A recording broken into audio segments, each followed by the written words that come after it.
C'était un lundi 8 mai 1972, sous la voûte céleste de Kofi-Plé, dans le septentrion ivoirien. Un vent mystérieux souffle, la savane s'étire, vaste et brûlante. Le soleil est au zénith, et dans la plaine verdoyante, on entend le rugissement d'une lionne. Elle vient de donner vie à un lionceau, vif, dressé sur ses pattes.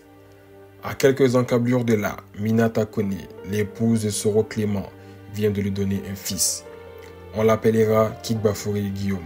Guillaume comme Guillaume le conquérant, Kigbafori pour dire qu'il vaincra toutes les épreuves qui se dresseront devant lui.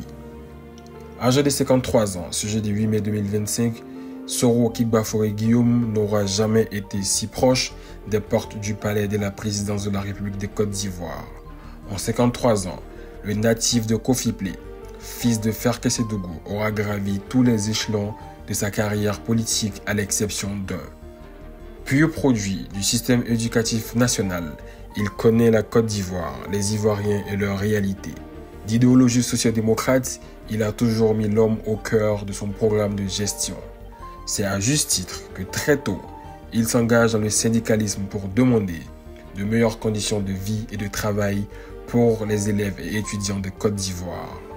Quoi qu'on dise sur l'épisode de la crise militaro-politique qu'il a revendiqué, force est de reconnaître que beaucoup d'Ivoiriens se sont reconnus dans ce combat. Près d'1 million d'Ivoiriens sortis de l'anonymat administratif, 6 millions de cartes d'identité délivrées gratuitement, liste électorale consensuelle, élections inclusives et libres. Malheureusement, le premier bénéficiaire de cette crise en a dévoyé les acquis, replongeant le pays dans un climat politique encore plus délétère qu'avant septembre 2002. Pour se rendre à l'évidence, il suffit de comparer l'atmosphère politique à la veille de la présidentielle de 2010 avec celle qui prévaut aujourd'hui, à l'approche de celle de 2025. De la primature à l'Assemblée nationale, en passant par les ministères où il a servi, Guillaume Soro a laissé des empreintes indélébiles avec la révalorisation des salaires et des primes du personnel. C'est su et palpable jusqu'à ce jour. Des vertes et des pas mûres, il en a vu depuis qu'il a décidé de s'affranchir des dérives autoritaires d'Alassane Ouattara, le fonctionnaire venu du FMI. D'abord l'exil.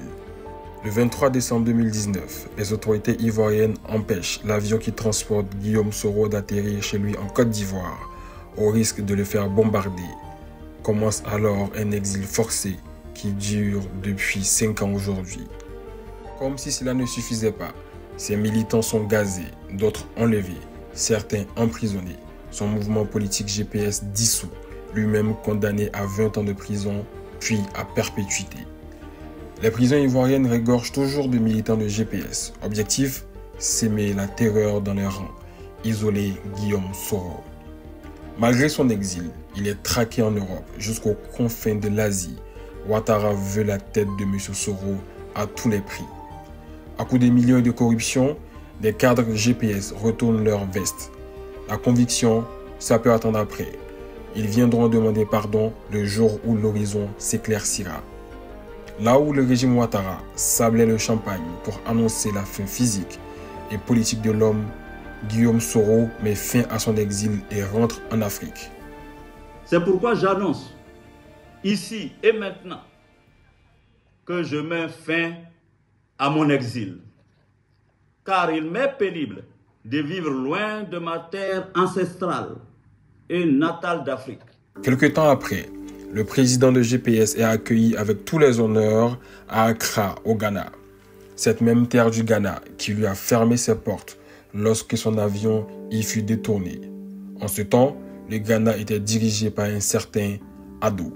J'avais été interdit de mettre le pied dans la capitale ghanéenne par l'ancien président Nana Akufo-Addo, qui pourtant est quelqu'un que je connaissais très bien.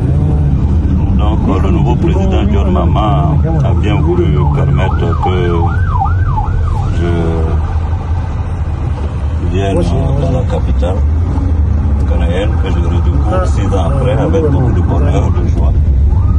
Donc je voudrais non seulement dire merci en tout premier lieu au peuple du Ghana,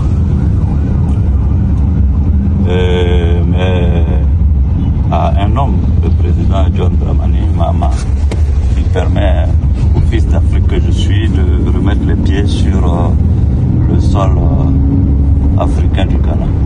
on passe par ces épreuves du feu, exil, tentative de meurtre, trahison, et qu'on a occupé les plus hautes fonctions étatiques dans le pays qui nous a vu naître, grandir et qu'on aime, les balles de la répression ne peuvent réduire au silence celui qu'on appelle Soro Kigbafori Guillaume.